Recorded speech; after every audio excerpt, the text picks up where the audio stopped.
નથી એના જીવનમાં અંધારું. કેવું? મોટામાં મોટી ખોટ. આ બે દીપક ન હોય તો અંધારું જીવનમાં એટલે મોટી ખોટ. કેવી ખોટ? કે જંગલમાં મોટી ખોટ ઝાડ કે જાળી નથી, પાદરમાં મોટી ખોટ પિયાઓ કે વાળી નથી, અને ગામમાં મોટી ખોટ કે ખડકી કે બારણું નથી, અને આંગણે મોટી ખોટ હાવ ભાવને અવકાર નથી, ઘરમાં મોટી ખોટ કે સુગડ સમજુ કોઈ નારી નથી, અને માણસમાં મોટી ખોટ કે જીવન જ્યોતિ જેને જગાડી નથી. ચાર પાંચ જણા સત્સંગ કરતા હતા. એમાં એક જણો બોલ્યો કે ભાઈ આપણે મનુષ્ય છીએ, આપણે માણસ છીએ, તો માણસનો જન્મ આવ્યો છે તો માણસમાંથી આપણે કોઈ સંત બનો, ભક્તિ કરો ભગવાનની, કોઈ સાધુ સંત બનો. તો બીજો બોલ્યો કે આપણે મનુષ્ય છીએ તો માણસમાંથી દેવ બન્યા છે, તો આપણે કાંઈક દેવગતિ પ્રાપ્ત કરો. મનુષ્યમાંથી દેવ બન્યા છે, આ બધા દેવ બન્યા નહીં, માણસમાંથી બન્યા છે. તો ત્રીજો બોલ્યો કે ભાઈ મનુષ્ય આપણે તો મહાન થવું પડે, મહાન ગતિ પ્રાપ્ત કરો, તમારી સમાજમાં, કુટુંબમાં કે રાજકારણમાં મહાન બનો કાંઈ. તો ચોથા વિનોબા સંત બેઠા હતા. એ બોલ્યા કે ભાઈ જો સંત કે ભક્ત ન બનાય તો કાંઈ નહીં, દેવ ન બનાય તો કાંઈ નહીં, મહાન ન બનાય તો કાંઈ નહીં, પણ માણસ તો બનો. પેલા માણસ લ્યો, માણસ બનો ને તો પછી બીજું બધું બનાશે. તો કે માણસ કેને કેવું? કે માણસ એને કેવો કે માણસ માણસને લાયક હોય. માણસ માણસને લાયક હોય તો માણસ કહેવાય. કારણ કે સ્ત્રી છે એ પુરુષને પતિને લાયક હોય તો સ્ત્રી કહેવાય, અને દીકરો બાપને માતા પિતાને લાયક હોય તો દીકરો ગણાય, નહીં તો દીકરો ન ગણાય, દીપડો ગણાય. કારણ કે સુપાત્ર ન ગણાય, કપાત્ર ગણાય. જો માતા પિતાને લાયક ન હોય દીકરો, અર્થાત કહેવાનો કે લાયકાત હોય, લાયક હોય.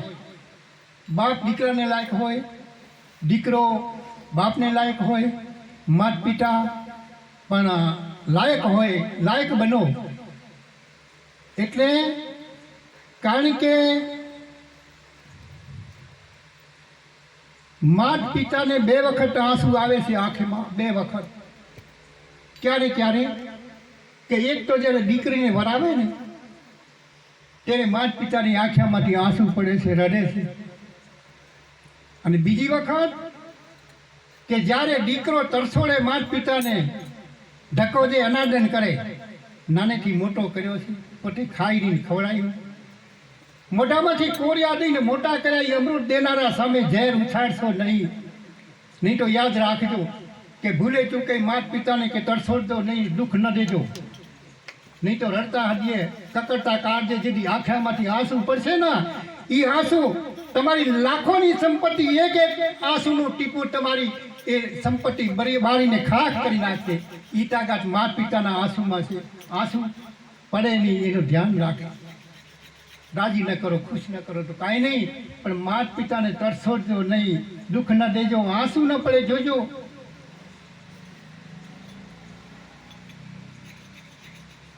દીકરો જ્યારે તરસોડે ને માતા પિતાને ધક્કો દે, અનાદન કરે, ત્યારે માતા પિતાને આંખામાંથી આંસુ આવે. શમશાનમાં માની સબ એ અગ્નિમાં હળગતું ટૂર્યું. 4-5 દીકરા ચારેક પર બેઠા હતા અને રડતા હતા. કારણ કે મા અગ્નિમાં ભરે છે, એમનો સબ બરીનો છે, અને 4-5 દીકરા ચારેક પર બેઠા બેઠા રડે છે ને, ત્યારે લાકડાને વાચા આવી. લાકડાને અને લાકડા શું કહેવા લાગ્યા કે મૂર્ખાઓ, હવે શું તમે રડો છો? કા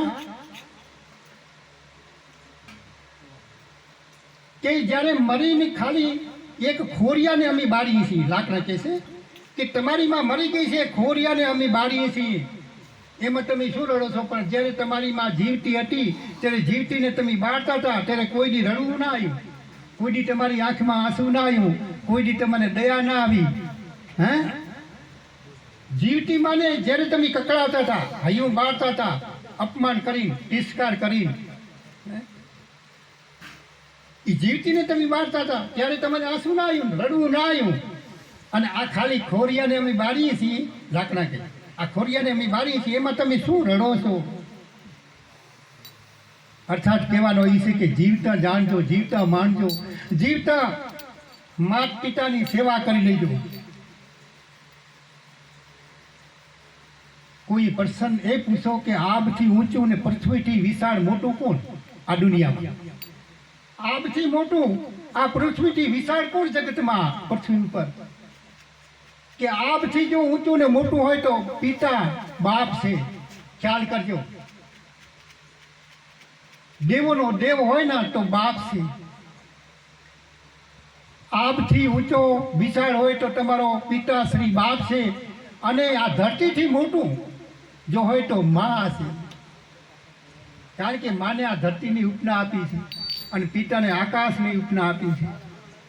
હવે આમાં વિચાર તો કરો કે માતા પિતા જો ઘરે જીવતા બેઠા હોય ને તો એની સેવા કરજો. એ બધાય તીર્થો એમાં આવી જશે. માતાની સેવા કરતા આલોક, પિતાની સેવા કરતા પરલોક, સદગુરુની સેવા કરતા બ્રહ્મલોક, આ ત્રણેય લોકને પાર કરી જાય છે આ જીવ. એટલે માતા સમો કોઈ તીર્થ નથી, પિતા સમો કોઈ દેવ નથી, સદગુરુ સમો ઈશ્વર નથી. ત્રણેય તરવાના ઠામ.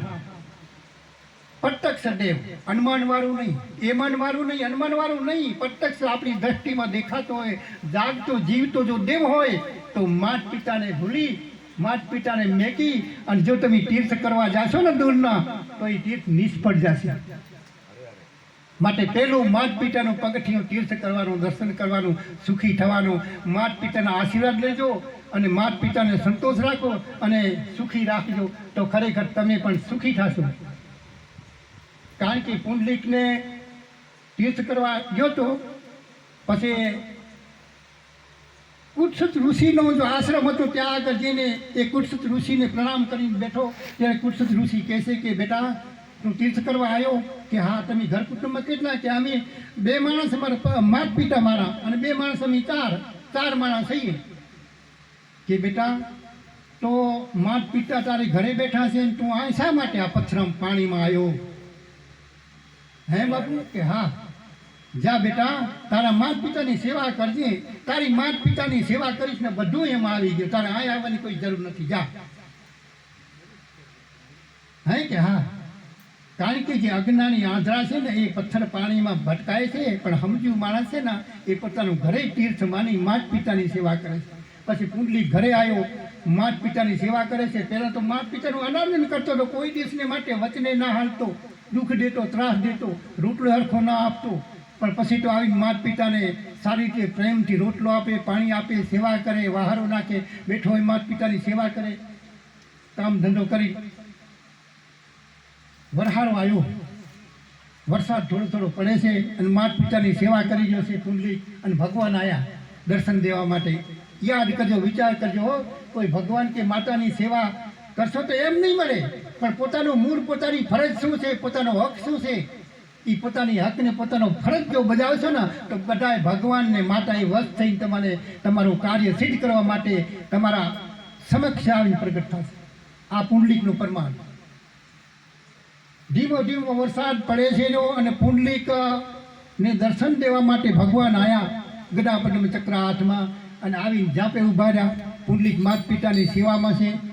ત્યારે ભગવાન કહે છે કે પુંડલીક બેટા, તે પુંડલીક આમ લોણવાયો કે કોણ છો? કે હું ભગવાન છું, શ્રી હરિ તને દર્શન દેવા માટે આવ્યો છું. પુંડલીક કે હે પ્રભુ? કે હા. તારી માતા પિતાની સેવા જોઈ અને હું પ્રસન્ન છું, રાજી છું અને વૈકુંઠથી તને દર્શન દેવા માટે હું આવ્યો છું, તું દર્શન કરી લે. ત્યારે પુંડલીક કહે છે કે પ્રભુ, મારી માતા પિતાની સેવા હજી અધૂરી છે, હજી પૂરી સેવા નથી થઈ. તો ઘડીક તમે થોંભી જાઓ, મોહ કે ઘડીક થોંભી જાઓ, ઘડીક રોકી જાઓ અને પછી હું તમારા દર્શન કરવા માટે આવું. વિચાર કરજો, માતા પિતાની સેવામાં જો ભગવાનને રોકી રાખતા હોય અને ભગવાન જો રોકાઈ જતા હોય તો માતા પિતાની સેવા કેટલી ઊંચી છે, વિચાર તો કરો. આ પ્રમાણ મહારાષ્ટ્રની અંદર આઝાદમાં અત્યારે છે, પણ ભગવાન પોતે ઈંટમાંથી હજી બેઠા છે, દર્શન કરવા જાય છે.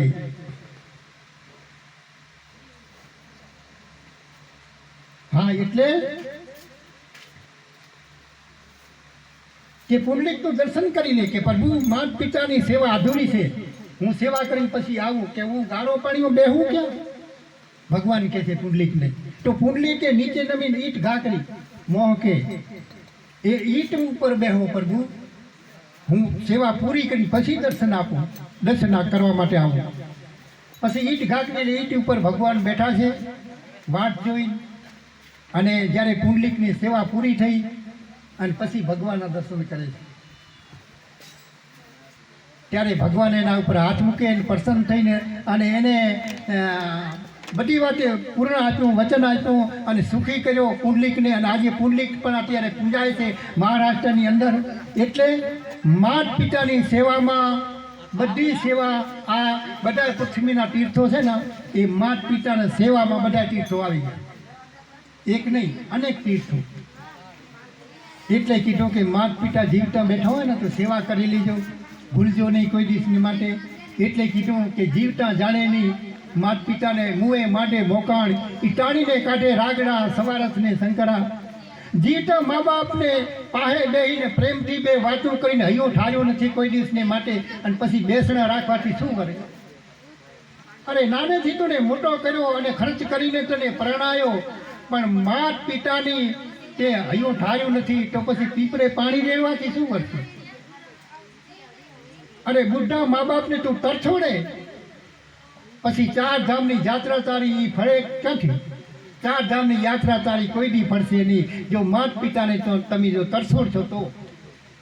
અરે બુઢા માતા પિતાની આંખમાંથી તું આંસુ પડાવે પછી શ્રાદ્ધમાં કાગને વાસ નાખવાથી શું કરે? માતા પિતાને કોઈ દિવસની માટે હાથ જોડીને વંદન કર્યા નથી, પગે લાગ્યો નથી, અને મર્યા પછી ફોટા કે મૂર્તિ રાખીને એની આરતીઓ કરો તો શું, ન કરો તો શું? અને જીવતા મા બાપનું હૈયો જેને ઠાર્યું નથી પ્રેમથી, જીવતા મા બાપનું હૈયો જેને પ્રેમથી ઠાર્યું નથી અને મર્યા પછી એના હસ્તી હાડકાની ગંગાજીમાં તમે પધરાવો તો એ શું, ન પધરાવો તો એ શું? એટલે જીવતા જાણજો, જીવતા સેવા કરજો, જીવતા આશીર્વાદ લઈ લેજો માતા પિતાના. નહીં તો પાછળથી પસ્તાવો થશે. ક્યારે? કે માતા પિતા જાતા રહેશે ને પછી પસ્તાવાનો વખત આવશે કે અરે રે એ ભગવાન માતા પિતા જીવતા બેઠા હતા ત્યારે મેં એમને સેવા ના કરી શક્યો, એ હૈયું ન ઠારી શક્યો, એમને પ્રેમથી આનંદ ના આપી શક્યો. અરે પ્રભુ હવે મારા માતા પિતા જો એક વાર જો આવી જાય ને તો એને હું રાજી કરીને અને સેવા કરી લઉં. આવો મનમાં જીવનમાં ઓળતો નહીં રહી જશે જોજો. માટે જીવતા માતા પિતાને કોઈ દિવસને માટે તરછોડજો નહીં, દુઃખ ન દેજો, સેવા કરી લેજો. એટલે કીધું કે જીવતા જાણો, જીવતા માણો, જીવતા કરો સેવા. મર્યા પછીની મુક્તિ નથી છે કારા ગુનો કુવો, મરીને જે ઘર જાઉં ઈ ઘર જીવતા જો. મુક્તિ એ મર્યા પછીની નથી, જીવતા મુક્તિ મેળવવાની છે અને જીવતા સેવા કરવાની છે અને જીવતા આશીર્વાદ લેવાના છે. પછી તો આપણે જે કાંઈ વિધિ કરીએ ને ઠીક છે, આપણે લૌકિક એક વ્યવહારિક કરવું પડે આમાં, પણ સાચું તો એ છે કે જીવતા માતા પિતાની સેવા કરજો, આશીર્વાદ લઈ લેજો કે જેથી તમે કોઈ દી દુઃખી નહીં થાવ, સુખી થશો. કારણ કે અમારા વર્તમાનમાં અમે આને આમ છે ને તાકાત આમ ભેટીને બોલીએ છીએ કે અમને આશીર્વાદ પડ્યા છે અમારા માતા પિતાના, અમારા પિતાજીને કાંઠે બેહાડીને આય કે જેથી અમે ફરતા બારે મજૂરી કરતા, મહેનત કરતા અને કાંઠે બેહાડતા પિતાને, અમારા બાપુને. તો માથે બેઠા બેઠા એમ બોલતા કે દીકરા તો કોઈ દી દુઃખી નહીં થા. એટલે અમે હિંમત કરીને આમ મક્કમતાથી કહીએ છીએ કે માતા પિતાનો જો આશીર્વાદ લેશો તો કોઈ દી તમે દુઃખી નહીં બનો, સુખી થશો. સદગુરુ સાહેબની, સદગુરુ સાહેબ